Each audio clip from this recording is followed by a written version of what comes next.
बिस्मिल्लाहिर्रहमानिर्रहीम। अस्सलामुअलैकुम। आज हम बना रहे हैं सुपर थाइम में मटर पुलाव, जिसके लिए हमने 2 अदद टमाटर, 4 अदद सब्ज़ मिर्च, 1 बड़ा प्याज, कुछ खड़े मसाले, आधा किलो हमने मटर छील लिए हैं। यहाँ पे हाफ़ केजी राइस हमने ले लिए हैं और इनको भिगो दिया है। बिस्मिल्लाहिर्रहमानिर्रहीम। यहाँ पे एक बड़े साइज़ का प्याज जो है वो हमने स्लाइस करके डाल दिया है कुकिंग पैन में, और हाफ़ कप हम डाल रहे हैं इसमें ऑयल, और इसको हमने डालकर फ्राई कर लेना है और इसको हम लाइट ब्राउन करेंगे। तो हमने जो खड़े मसाले लिए हैं उनमें 3 सिनेमन स्टिक्स हैं, 3 से 4 सिनेमन स्टिक्स लिए हैं हमने, 2 इलायची सब्ज़, 2 काली इलायची ली हैं, और काली मिर्च, और इसके साथ हम जो है यहाँ पे लहसुन अदरक का पेस्ट इसमें शामिल कर रहे हैं। लहसुन अदरक के पेस्ट को हम 1-2 मिनट के लिए फ्राई कर लेंगे, और इसके बाद इसमें हम शामिल कर देंगे खड़े मसाले। खड़े मसालों में हमने पिसा धनिया भी शामिल किया है, तकरीबन 1 दरमियाना चम्मच, और इन तमाम मसालों को थोड़ी देर के फ्राई करेंगे ताकि इसमें जो है वो अच्छी तरह से इसका अरोमा शामिल हो जाए। और इसके बाद हम मटर जो है इसमें शामिल कर देंगे। मटरों को हमने अच्छी तरह से फ्राई कर लेना है। हमने आधा किलो मटर लिए थे और उनको छीलने के बाद ये मटर जो है वो आपके सामने है, तो इनको हम फ्राई कर लेंगे। और इसके बाद इसमें हमने डाल देने हैं 2 अदद टमाटर।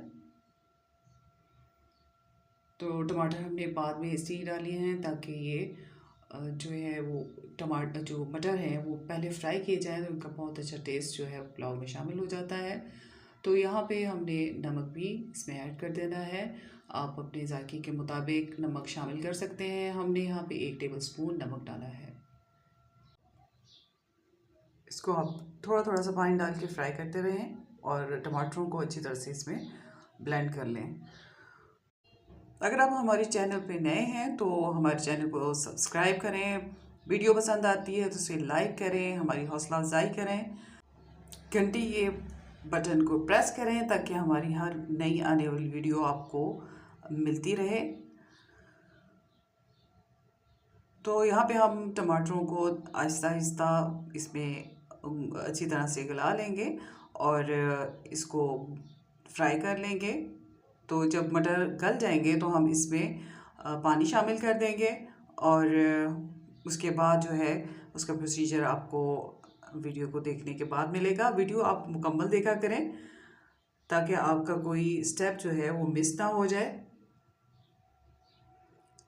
तो अब हम इसमें शामिल कर देंगे पानी, और पानी हमारे जो चावल हैं वो 2 गिलास हैं, तो आपने 3.5 गिलास जो है वो पानी इसमें शामिल कर देना है। इसी रेशो से आप जब भी चावल बनाएं तो आपने पानी डालना है। और यहाँ पे हम ग्रीन चिलीज़ इसमें शामिल कर देंगे, और इस मौके पे आप ज़ीरा भी शामिल करेंगे।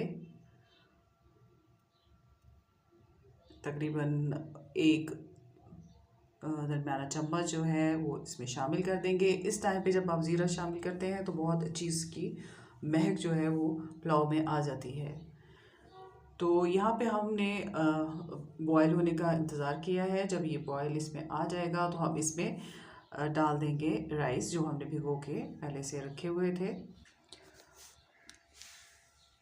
तो यहाँ पे हम अच्छी तरह से चावल जो है वो एक एक दाना इसमें शामिल कर रहे हैं, और उसके बाद इसे आप एक चम्मच से चला देंगे। नमक आपने चखना है तो इस वक्त चख सकते हैं कि चावल डालने के बाद इसमें कितना नमक है। और जब इस कंडीशन में आ जाएंगे चावल, जब आप देख रहे हैं कि इसमें बबल बन रहे हैं, तो हम इसमें हाफ से 1 पूरा लेमन भी आप डाल सकते हैं तो शामिल कर देंगे। लेमन डालने से एक तो जायका इसका बहुत अच्छा हो जाएगा, दूसरा ये चावल जो है इससे आपके बहुत निखरे निखरे से बनेंगे, ये चावलों को जुड़ने नहीं देगा। तो इसको इसके बाद हम ढक देंगे और इसे दम पे हम लगा देंगे तकरीबन 15 मिनट के लिए।